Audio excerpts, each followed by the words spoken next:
A flash of bronze in the dust, the chaos of 1,000 men in battle, as the armies of two Sumerian city-states clash. Then, time freezes. The camera pushes past the spearmen, past the leather shields, to find one man. A man who belongs to neither army, an outsider. How did this man, Sargon, a man with no royal blood, rise from nothing to conquer all of them, to forge the world's very first empire? Welcome to Civilization Odyssey. Today, we decode the blueprint of the very first empire. Our story begins in the cradle of civilization itself, Mesopotamia, the land between the rivers. We are looking at a 3D morphing map of modern-day Iraq and Syria. Now, watch as we peel back time. The modern borders dissolve, revealing the ancient world of the late 3rd millennium BCE. This is Sumer. For centuries, this land was not one nation, but a volatile mosaic of independent warring city-states. Ur, Uruk, Lagash, Kish. Each had its own king, its own patron god, and its own walls. They were a civilization of rivals. But to the north, in a region known as Akkad, a new power was rising, led by a man named Sargon. Let's place this moment on the master timeline. We are in the heart of the Bronze Age, around 2334 BCE. This is a critical point of connection. As Sargon began his conquest, the old kingdom of Egypt was already ancient. The pyramids of Giza had already stood for over 200 years. Far to the east, the great cities of the Harappan civilization were thriving in the Indus Valley. But here, in Mesopotamia, something entirely new was about to be born. Sargon wasn't just building another city-state, he was building the first empire. This was a world of harsh, elemental power. Our AI vista sweeps across the vast, open plains of central Mesopotamia. This is the land Sargon mastered. It is a flat, sun-baked expanse defined by two great arteries, the Tigris and the Euphrates. Life here was a constant, desperate negotiation with the elements. Searing summer heat could bake the ground to cracked stone, while in the spring, the rivers, fed by snowmelt from the northern mountains, would rage in catastrophic floods, capable of wiping out an entire harvest or an entire city.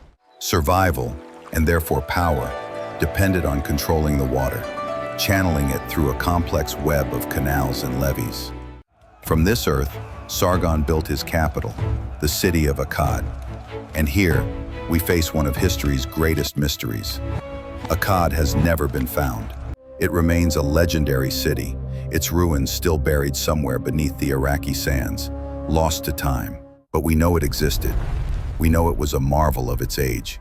Based on the Sumerian cities Sargon conquered, like Ur and Uruk, our AI fly-through can resurrect this lost metropolis in stunning, epic realism. This is not a city of marble. It is a city of earth.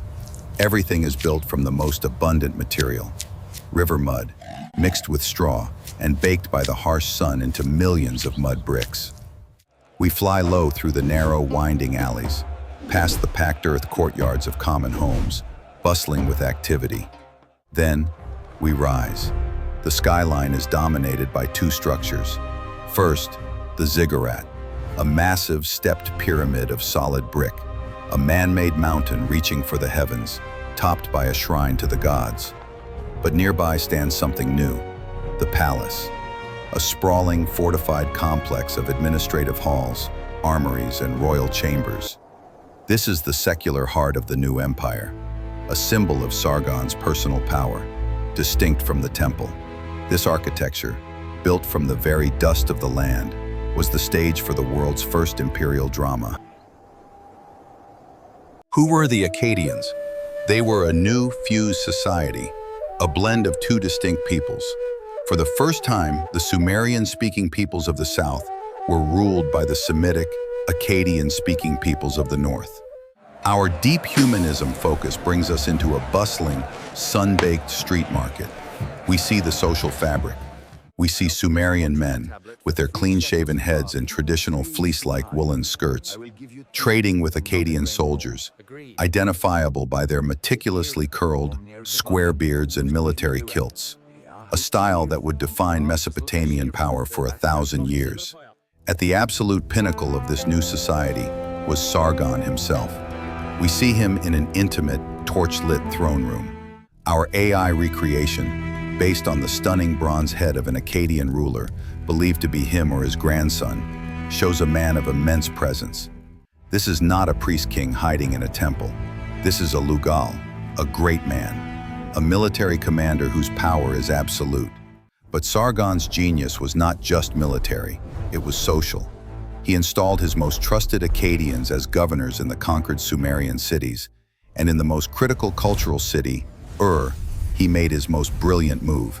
He appointed his own daughter, Enheduanna, as the high priestess of the moon god Nana. We see her now, an AI intimacy close-up based on her recovered calcite disc.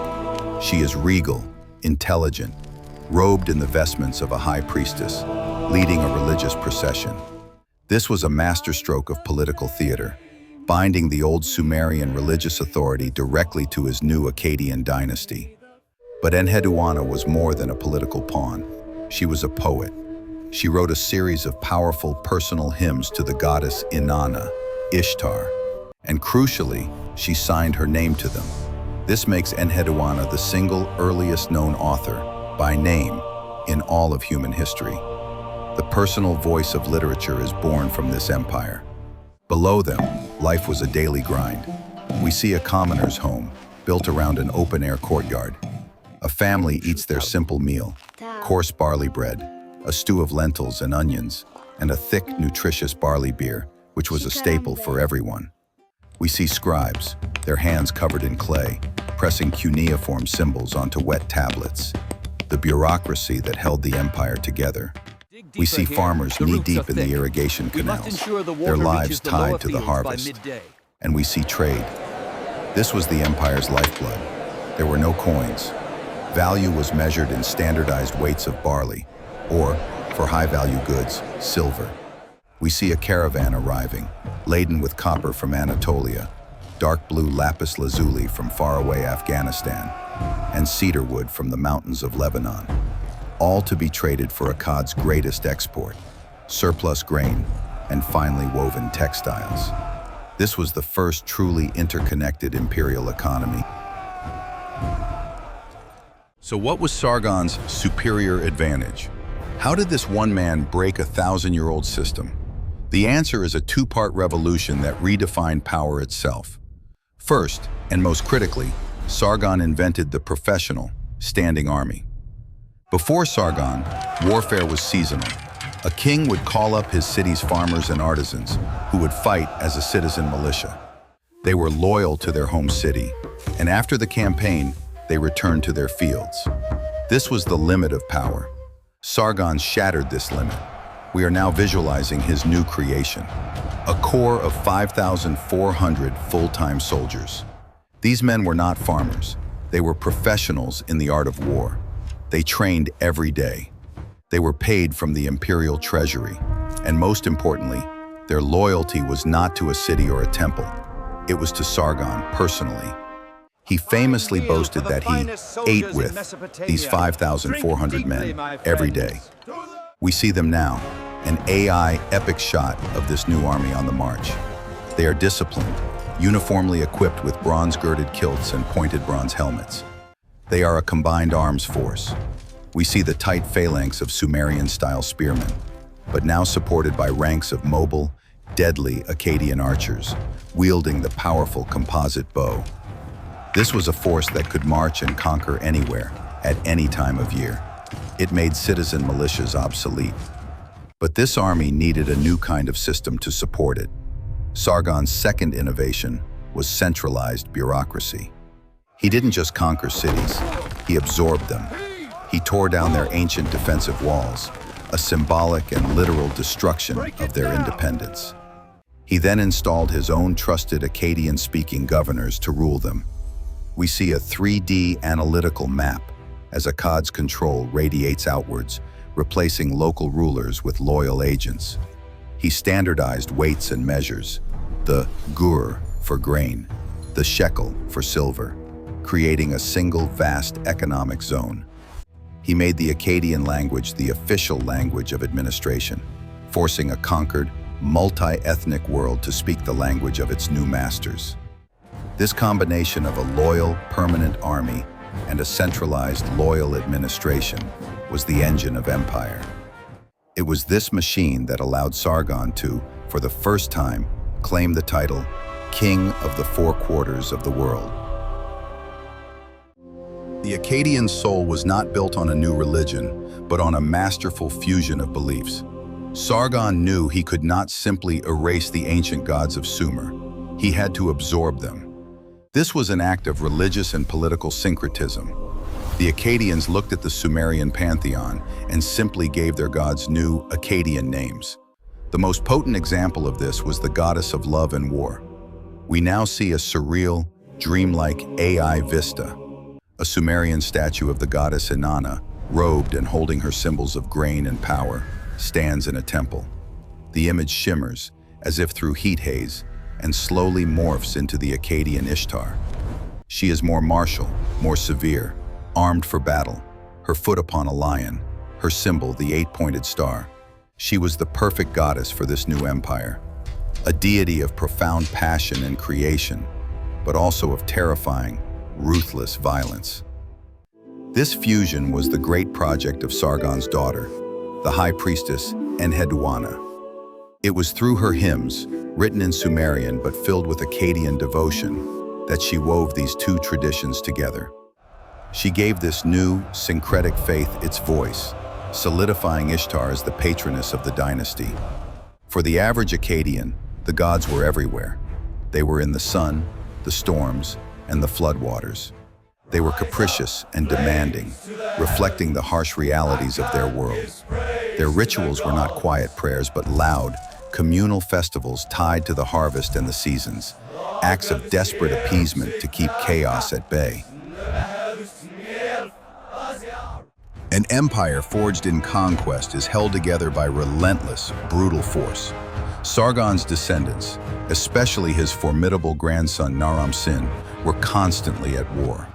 Naram-Sin even declared himself a living god to command obedience. But the empire was brittle. We see a 3D analytical map of Mesopotamia. The Akkadian heartland is stable, but the conquered Sumerian cities in the south are flashing red, one after another, in constant, exhausting rebellion. The imperial army, the Great Connection, is shown as a single piece, racing from one fire to the next, stretched thin. But the death blow came not from one enemy, but two. One human, one elemental. From the east, out of the Zagros Mountains, a new mysterious people emerged, the Gutians. Sumerian texts describe them as a plague, a barbaric serpent-like people who descended on the plains. We see an AI epic shot of these tribal warriors, wild and unorganized but massive in number, pouring from the highlands. At the exact same time, a force far more deadly struck. We see an AI vista of the sky, pale and rainless. This was the 4.2 kiloyear event, one of the most catastrophic climate change events in human history. A sudden, 300-year-long mega-drought. We see the mighty Euphrates shrink to a trickle. The vast, life-giving irrigation canals crack and turn to dust. Fields of barley wither. Starvation gripped the land. The empire wasn't just conquered, it starved. The Gutians overran a civilization already on its knees. We see a haunting cinematic of the lost city of Akkad, its mud brick walls crumbling, its streets silent, as the sands of the drought begin to reclaim it. The world's first empire simply vanished. The Akkadian Empire vanished, but its legacy is two immortal ideas. Sargon did not just leave ruins, he left the blueprint for empire itself, the revolutionary concept that diverse peoples could be united by a single, centralized will. And from his daughter, Enheduanna, came an even more personal legacy, the idea of the author. the first human voice to sign their name to their thoughts for eternity. This story is only one part of our human odyssey. In our next video, we return to the heart of Mesopotamia. As the echo of Akkad fades, a new power rises, Babylon. We will explore a legacy captured in two forms, one of stone and one of myth. We will confront the harsh justice of the Code of Hammurabi, where an eye for an eye was carved into reality. Then, we will search for an engineering marvel built for love, the legendary Hanging Gardens. If you want to continue visualizing history and connecting with humanity, subscribe and join the expedition. They are gone, but their echo remains. A line of text, a foundation of stone, an idea that crossed the ocean of time to reach us. We don't just study their history, we live in the world they built, and we are left with the question, what will our legacy be?